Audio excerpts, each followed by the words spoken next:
Boa noite, senhoras e senhores, sejam bem-vindos a mais uma live do Alibi. Começando aqui mais uma gravação do nosso quadro Loucuras do Rádio e Outras Histórias com o queridíssimo professor Heraldo Moreira. Boa noite, pai, seja bem-vindo mais uma vez ao nosso programa. O que você conta pra gente hoje? Boa noite, filhão, boa noite, galera que tá aí na live.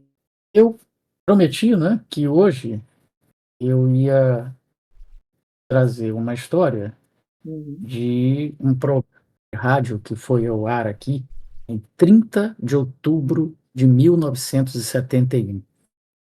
Naquela oportunidade eu tinha 7 anos e meio, mas eu lembro desse dia, porque Sim. foi um pânico na cidade inteira. Sim. E atingiu a mim também, que eu também pensei que fosse morrer e toda a minha família. Cara. Então foi um momento assim muito marcante, né, da força do rádio. Mas para a gente entender isso, é preciso a gente perceber o momento, né? Sim. 1971. Em 71, eu acho que eu nem me lembro se a gente já tinha televisão ou não, mas se tinha, ainda era um produto acessível a poucas pessoas, não era Artigo de popular. luxo. Produto de luxo. Eu lembro até uma rua em que eu morei, Caminho da Boiada, aqui no centro de São Luís, poucas casas tinham TV. E as que tinham, costumavam colocar na sala e deixar a janela da sala aberta para os vizinhos que não tinham TV ficar assistindo pela janela. Sim. Era comum. Aí me fez lembrar até uma história aqui. Tinha um jogador, muito meu amigo, porque a gente morou juntos durante muitos anos nessa mesma rua, e depois ele se tornou jogador profissional, um jogador até muito importante, bastante conhecido no Sampaio, Rosclin, foi capitão do Sampaio, e ele era torcedor do Sampaio, então ele chorava quando o Sampaio perdia, chorava quando o Sampaio ganhava, era o capitão do time, uma identificação muito grande com a torcida, era muito querido. E já falecido, infelizmente, querido amigo, Rosclin. E na casa do Rosclin tinha televisão, né? E o pai dele deixava os vizinhos verem e ouvirem pela janela da casa dele, mas com o volume bem baixo. E aí as pessoas perguntavam, pô, não dá para aumentar o volume? Por que o volume baixo e tal? E aí ele dizia, não, se aumentar o volume, vai aumentar o consumo de energia elétrica. Então, existia essa teoria? lembrei dessa história agora. Quanto mais E é volume, real. mais força a televisão faz, então gasta mais volume, energia. mais energia. Tá certo. Cara, pior que faz algum sentido, né? Então. Não sei se é real, né? Aí só um engenheiro eletricista... Até porque a gente não sabe como é que funcionava o aparelho de TV nessa época, né? Quais os mecanismos que ele tinha para fazer isso. Mas tem uma certa lógica. Tem uma certa lógica. Bom, enfim. E aí, só fazendo um parênteses, eu estava vendo aí o react que você estava fazendo aí desse vídeo dos anos 80, 90, né? Da loura do Chan. Sim. E ela, na entrevista dela, ela fala, não, tô vendo aí os meus planos futuros. E isso é um pleonasmo, né? Porque plano a gente só pode fazer para o futuro, né? Ninguém pode fazer planos para o passado. Sim. E aí isso me deu a ideia de, no nosso próximo bate-papo, que até aqui eu não tinha nenhuma coisa para falar, ainda ia coletar alguma coisa, ou esperar que acontecesse alguma coisa, eu vou tratar desse assunto, pleonasmo, porque é muito comum no rádio, na televisão. Sim. E num curso que eu dou de redação de petição inicial para futuros advogados e advogados, tem um capítulo em que eu trato disso, né, para evitar os pleonasmos na redação. Sim. Então já anotei aqui para na semana que vem a gente falar sobre isso, já tem pelo menos uma ideia. Certo. Bom, então voltando ao contexto, para a gente poder entender a história que eu vou contar. O rádio nessa época era muito forte, porque a gente só tinha jornal impresso.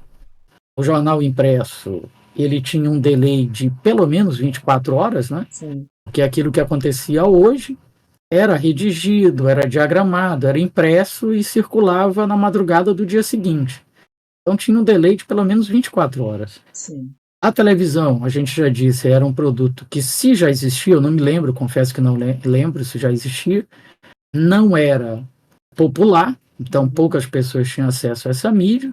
Agora, o rádio era extremamente popular, né? Porque o rádio tinha de todos os preços e tamanhos. E a TV também, mesmo que, tipo, você não lembrando se já tinha na época, mas já existia a TV porque já tinha sido criada nessa época. Só que, tipo, mesmo já tendo, como era uma coisa recente, não era um negócio que tinha programação o dia todo.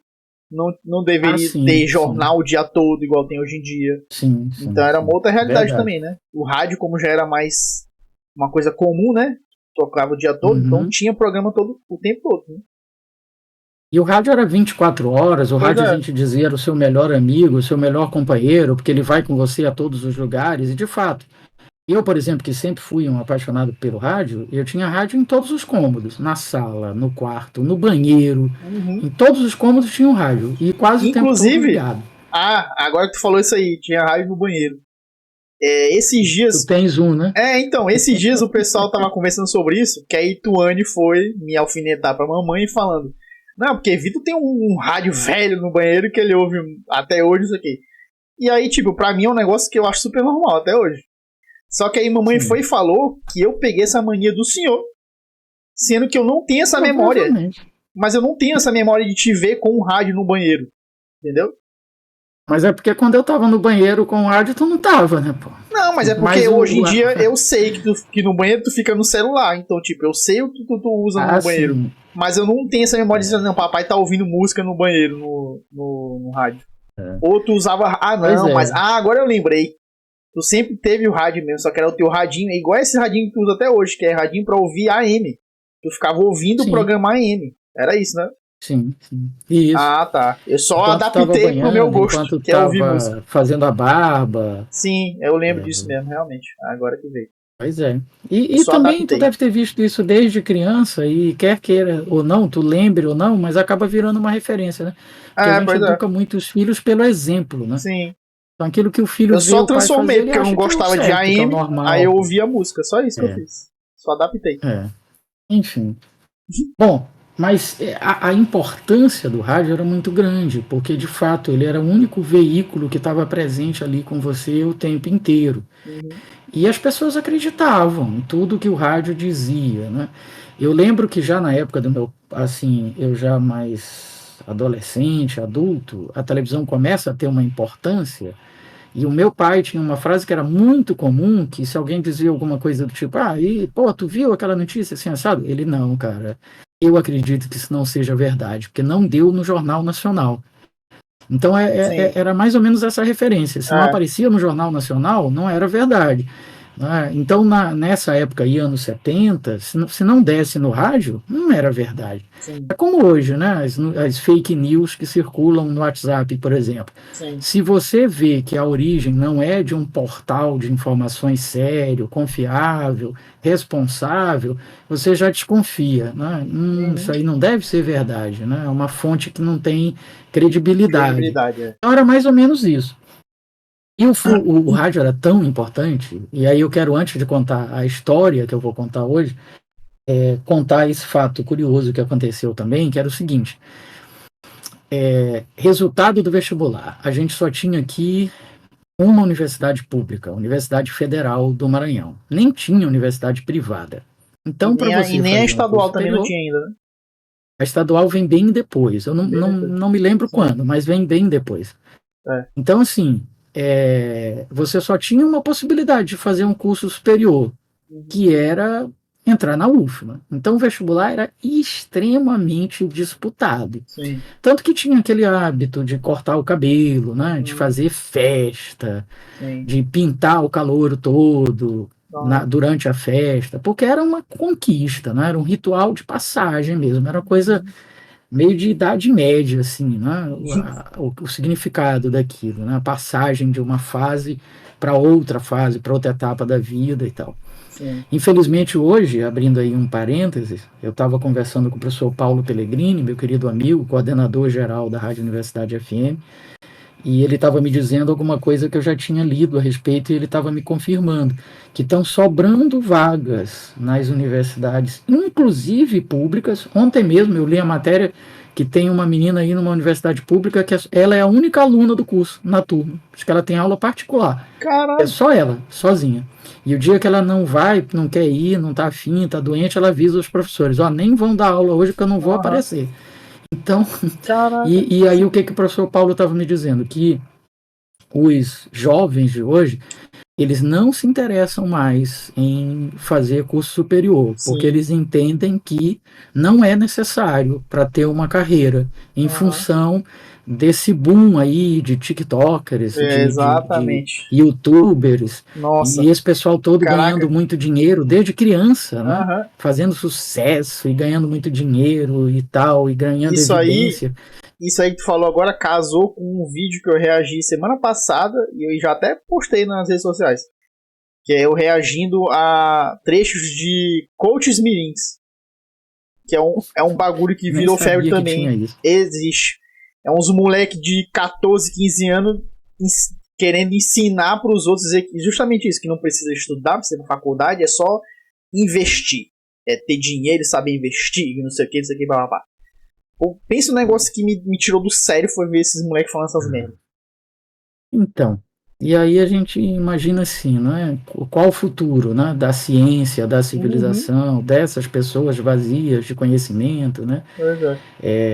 Que buscam só o imediatismo, o resultado financeiro, enfim. Como serão essas gerações?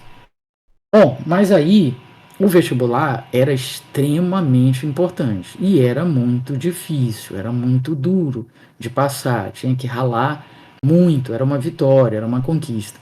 E como é que funcionava? Quem dava o resultado do vestibular? Você tinha quatro opções para saber se você passou ou não no vestibular. Uma, ir lá para a porta da universidade e esperar a divulgação, porque assim que saiu o resultado, a universidade ela distribuía para os veículos de imprensa o resultado impresso. Sim. Então, naquele momento ali, você podia pedir para dar uma e tal.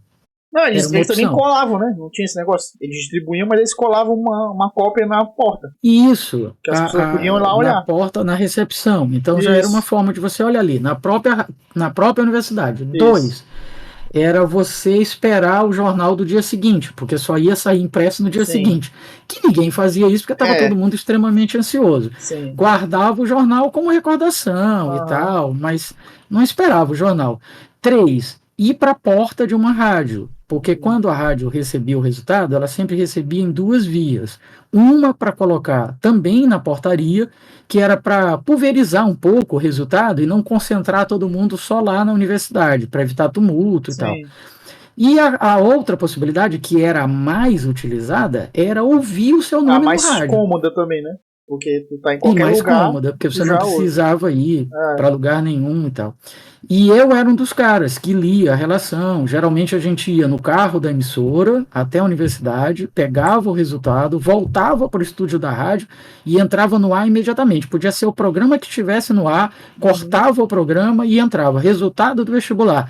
Geralmente 2 apresentadores, para não ficar muito cansativo, porque eram muitos cursos, muitos nomes.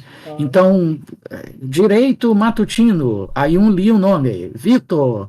Aí o outro lia outro nome, Heraldo. Aí outro lia Mari. Aí outro lia Leonardo.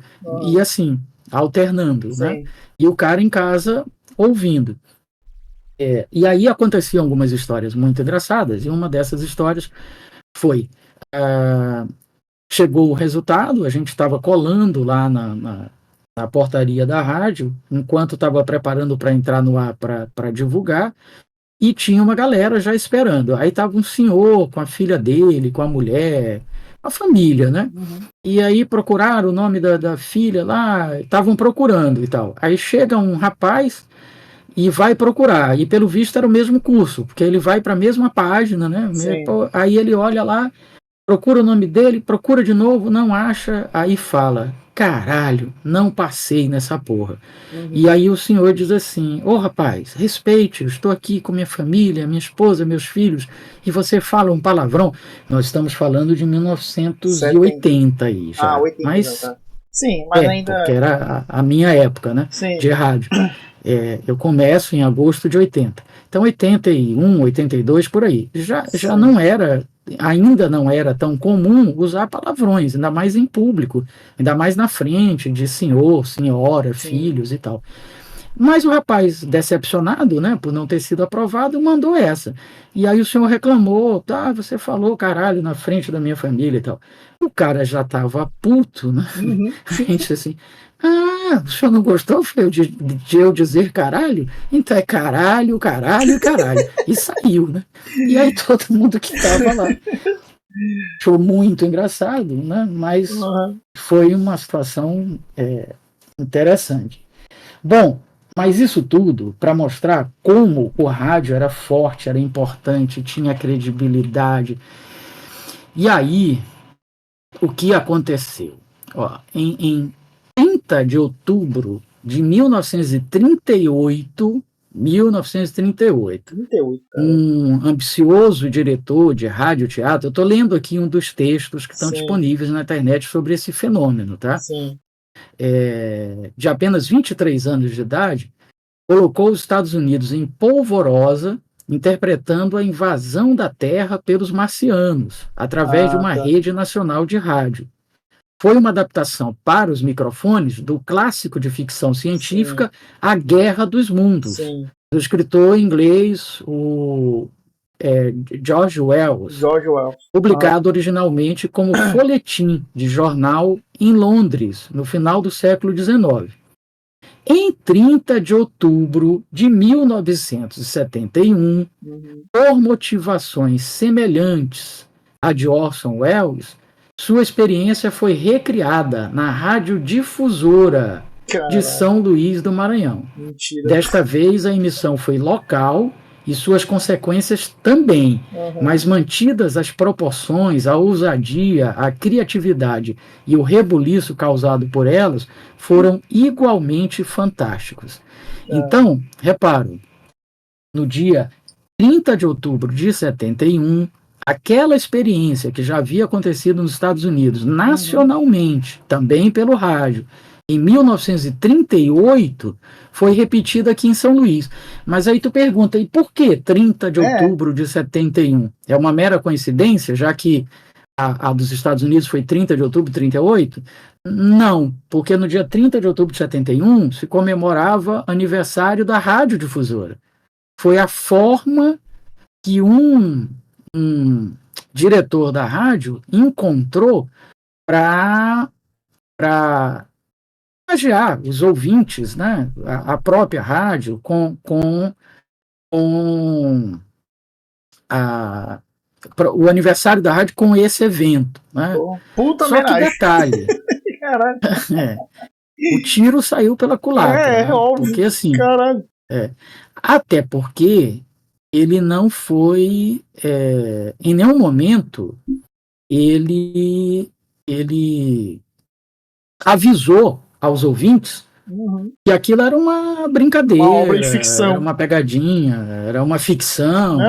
Não, eles começaram a transmitir como se estivesse acontecendo real, e todo mundo ouvindo e acreditando, claro, porque em nenhum momento foi dito, né, que não era real e tal. É uma adaptação radiofônica da obra de ficção científica A Guerra dos Mundos, que pôs o exército em alerta, fechou boa parte do comércio e provocou pânico generalizado entre a população. Uma versão que comemorou o aniversário da radiodifusora de São Luís, transformando a rotina da cidade, como ocorrera 33 anos durante a emissão lá nos Estados Unidos. Os relatos sobre as consequências da transmissão são conflitantes, Mas sabe-se com certeza que o comércio da cidade fechou as portas, porque as pessoas queriam ir para casa o quanto antes, para fim de morrer ao lado dos familiares. Claro. Naquele dia, os motoristas de táxi tiveram trabalho de sobra. Aí abre aspas, porque tem o depoimento aqui do responsável pelos efeitos sonoros do programa, o sonoplasta do programa. Não tínhamos o que fazer, era uma brincadeira, mas não sabíamos o alcance e o poder do veículo que tínhamos nas mãos. Fecha aspas. Afirma Manuel José Pereira dos Santos, o Pereirinha, de 61 anos, responsável pela sonoplastia do programa. Fundamental, inclusive, para ampliar a sensação de pavor dos ouvintes. Sim. Porque enquanto o locutor ia dizendo o que estava acontecendo, aí entrava repórteres espalhados pela cidade, em tese, porque eles estavam todos no estúdio, Sim. e à medida que eles falando assim, olha, a nave está passando agora aqui no campo de Perizes e acaba de soltar um foguete, aí explodia uma bomba, né? O sonoplasta colocava o barulho de uma bomba. Entrava também um suposto repórter de uma rádio lá do Rio de Janeiro, que nem existia a rádio, dizendo, olha, aqui no Rio de Janeiro está acontecendo a mesma coisa, a invasão dos alienígenas, e eles estão tomando toda a cidade do Rio de Janeiro. Aí também explodia coisas, fazia barulhos de estranhos, assim, como se fosse barulhos de naves, né? Na memória coletiva da cidade, há lembrança de pessoas acendendo velas, pregadores reunindo grupos para leitura do Evangelho e personagens proeminentes como políticos confessando traições amorosas e pedindo perdão de joelho às mulheres. Enfim, um pandemônio. Além disso, uma unidade do Corpo de Bombeiros chegou a ser acionada durante o programa e um oficial do Exército que participava de um churrasco em Pinheiro, a cerca de 190 quilômetros de São Luís, fretou um voo que depois teve que ser pago pela radiodifusora para levá-lo à capital, onde constatou que o relato da difusora não correspondia à realidade. Por causa disso, e depois de encerrada a transmissão, uma patrulha do Exército invadiu a rádio e lacrou a emissora, que ficou fechada por 3 dias. Caralho. Detalhe, né? A gente estava também no período da ditadura militar. 1971. Né? Tava, então, tu já viu, quer dizer, sim. Pior ainda, né? As consequências para os radialistas, ninguém foi preso ou processado, só não foram maiores porque eles conseguiram enxertar em 2 momentos da gravação, que foi analisada à época pela Polícia Federal, o aviso de que o programa era uma obra de ficção. Só que esses enxertos que eles fizeram discreto, não foram ao ar na emissão original, entendeu? Eles mudaram a gravação e introduziram 2 avisos. Eles editaram dizendo, a gravação depois para poder, na hora de investigar, tá alterado. A gravação. E aí disseram, não, olha, a gente avisou que era ficção. Se as pessoas acreditaram, a gente não tem culpa. Só que esses avisos não foram ao ar. Sim. Eles foram colocados depois.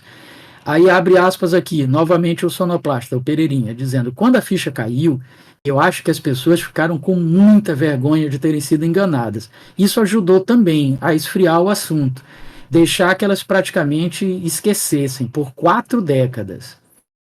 Aí, quem teve essa brilhante ideia foi o Sérgio Brito. Olha que coincidência, Sérgio Brito, que é pseudônimo do José de Jesus Brito, nome de rádio, Sérgio Brito, que é o nome também de um dos cantores dos Titãs, não é isso? Pois é. Hoje ele tem 72 anos, conta que teve a ideia do programa ao ler numa edição da revista masculina Ele e Ela, que era uma concorrente da Playboy muito famosa, né, nessa época, né? Publicada pela Block Editores, a mesma editora por trás da Manchete, da TV Manchete.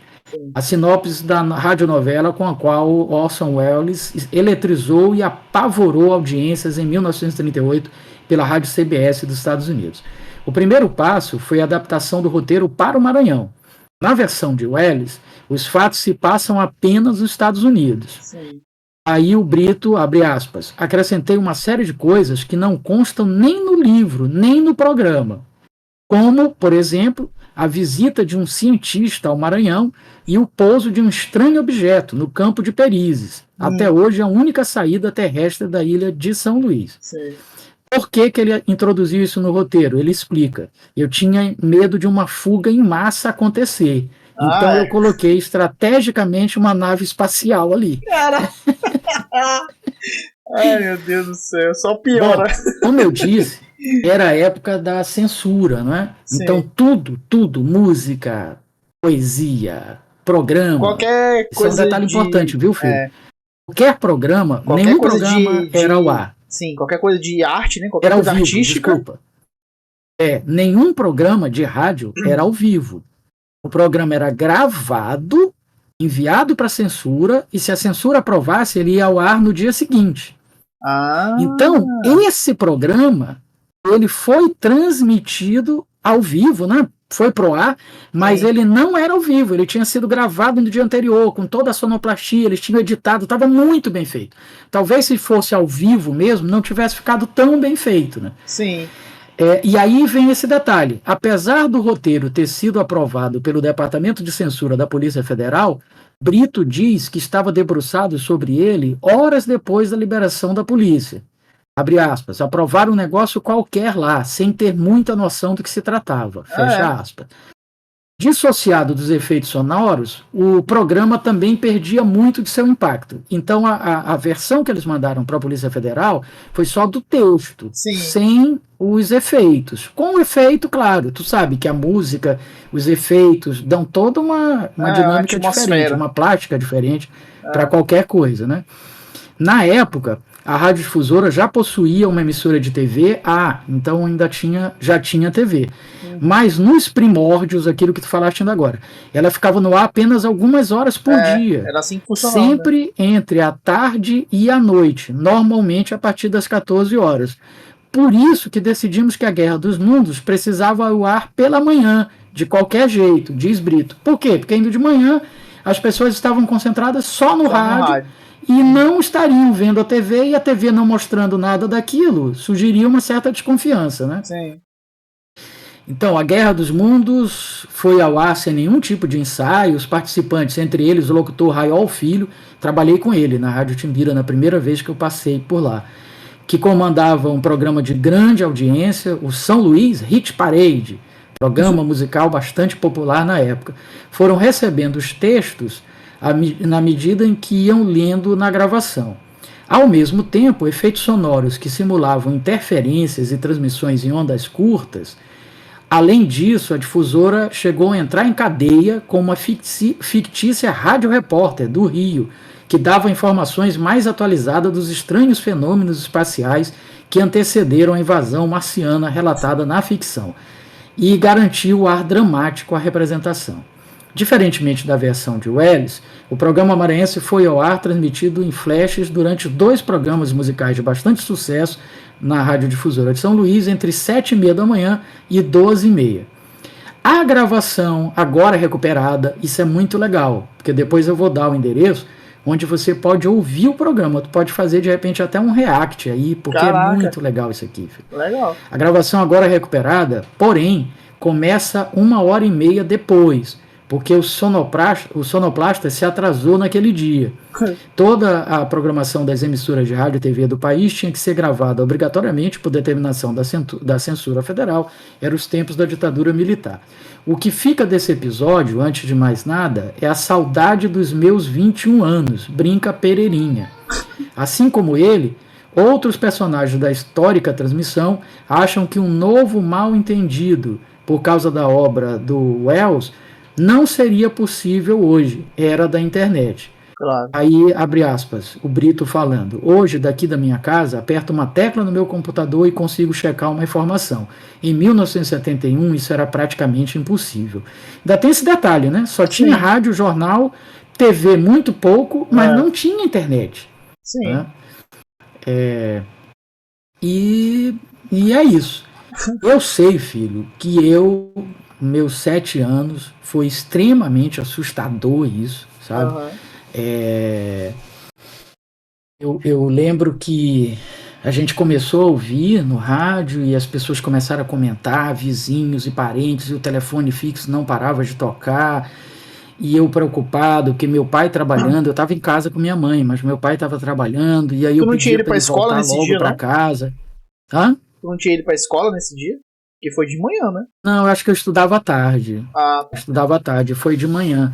E assim, eu sei que eu lembro que eu pedia para ele voltar logo para casa, porque aquilo que falaram lá no início do texto, que as pessoas corriam para casa, né, com medo de morrer longe da família e tal. sim. Então todo mundo queria estar junto, todo mundo sabia que ia morrer, porque os marcianos estavam invadindo São Luís, já tinha uma nave na saída, no campo de Aham. Peris, ninguém ia ter como sair, então eles já estavam bombardeando alguns locais e tomando as pessoas e as propriedades, então todo mundo sabia que ia morrer, era uma invasão Uhum. marciana na Terra, entendeu? Porque o negócio é muito bem feito, muito bem feito. Eu vou te mandar o link da gravação Uhum. para depois tu ouvir e divulgar aí, porque é muito legal isso aqui. Ainda bem que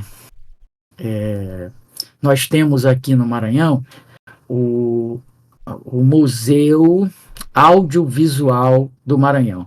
Uhum. Nesse museu, fica até pertinho de onde está funcionando hoje a Timbira, ali na Areinha. Nesse museu tem muita coisa lá guardada, de rádio, de TV e tal. E tem inclusive essa gravação aqui. Ela foi publicada no YouTube do museu há 8 anos atrás e já tem mais de 10 mil visualizações. Entendeu? Então Uhum. é muito interessante de, de ouvir. Mas é isso. Era a história de hoje. Show de bola. Caraca, pior que quando tu falou que tu ia contar essa história, eu tinha uma Uhum. referência sobre isso. Tanto que o Felipe Simões também, ele já previa qual era a história. Só que eu tinha pensado que isso tinha sido, tipo, só retransmitido aqui no Brasil.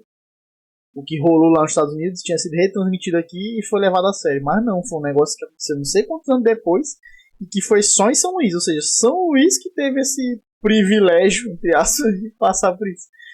Eu pensei que tinha sido um negócio nacional. Eu acho até que depois fizeram algo parecido em outras rádios pelo Brasil, mas talvez não com a mesma repercussão do que aconteceu aqui em São Luís, pelas circunstâncias, né? Sim. Da época, da falta de outros recursos para checar Uhum. a história e tal. É como o próprio autor diz aí, né? Se ele fizesse isso hoje, não teria a Não, mesma hoje, repercussão. Rapidamente hoje todo ia mundo passar ia, batida. isso aí não existe, isso é mentira, isso não está Ah, acontecendo e tal. é. Mas na época tu imagina, só o rádio. E detalhe, a difusora era a rádio de maior audiência, Sim, tanto que o faz todo slogan dela sentido. era A Poderosa. Uhum. Ela era conhecida como A Poderosa, porque de fato, os melhores profissionais, o melhor som, a maior potência de transmissão era da difusora nessa época. Uhum. Ela trazia muitos profissionais de fora, os melhores locutores, comentaristas, narradores, repórteres. Ela tinha muita grana, ela investia muito. Era da família Magno Bacelar. Inclusive, foi a primeira retransmissora da Globo aqui em São Luís. Sim, na época Depois dele é que era que a veio transmissão a da Globo, né? Mirante, depois que veio a Mirante, muito tempo depois, com a Aham. família Sarney, e Sim, aí pegou a Globo para a Mirante. sim. Mas a Globo era retransmitida pela difusora. A difusora era uma potência, né? Era a poderosa, era assim que eles se autodenominavam e realmente eram poderosos. Tá aí, muito interessante. Gostei de conhecer essa história aí. Não sabia dessa. E aí, então, semana que vem temos gravação, então, com aquela temática que o senhor falou no começo, né? Pretendo falar de pleonasmo. Agora pode ser que mude, né? Se de repente surgirem histórias novas ou Sim. alguém me contar alguma história, porque eu tenho perguntado aí pra galera, os colegas e tal. E aí pode ser que a gente mude, mas a princípio o que está pautado aqui é a gente conversar sobre pleonasmos. Se a galera puder trazer também até alguns Sim. exemplos para a gente Viu, galera? Fica a dica aí. Tragam exemplos que aperfeiçoar. vocês presenciam no dia a dia aí. Porque com certeza todo mundo se depara com algum exemplo. E alguns passam despercebidos, né? É, tem isso também. Porque a gente se acostuma, né? Alguns são bem fáceis de identificar, mas outros nem tanto. Às vezes tem uns colegas até que discutem comigo, porque eu digo, ó, não usa mais essa expressão. Lá na minha equipe de esporte mesmo, não usa mais a expressão porque ela é redundante, é um pleonasmo. Aí o cara ainda discute, não é e tal. Sim. Por exemplo, porque agora ele recentemente ouviu todo mundo falando, ele acha que é o correto porque todo mundo fala. Agora, recentemente, o colega usou lá, não sei o que tem, não sei o que, não sei o que. Aí o clube vai buscar outra alternativa. E na mesma hora eu falei para ele, ó, não usa mais, porque outra alternativa é pleonasmo. Porque se é outra, é porque é uma alternativa, né? Senão não teria alternativa. Não seria outra. Mas pouca gente percebe isso, né? Isso. Porque eu tenho alguns hiperfocos e esse é um deles. Eu também gosto de reparar esses erros. Qualquer erro assim relacionado à linguística eu fico reparando também. Pois é. Mas é isso aí, filhão. Então é isso, pai. Valeu, obrigado pela presença mais uma vez. Obrigado pelo conteúdo interessantíssimo de hoje. E semana que vem é nós de novo. Valeu, pai. Boa noite. Valeu, beijo. Filho. Beijo pra você, filhão. Um abraço pra toda a galera aí. Valeu. Então é isso, galera. Esse foi o programa de hoje. Obrigado pela presença de todos aí que participaram. Tamo junto. Semana que vem tem mais, beleza? Então, não esquece de deixar o like no vídeo aqui do YouTube. Comentar também. E divulgar para mais pessoas conhecerem. Inclusive divulgar esse vídeo aqui, porque essa história é muito interessante, muito curiosa. É bom mais gente saber. Beleza? Fica a dica então. Valeu, tamo junto, é nóis e até semana que vem. Valeu, fui!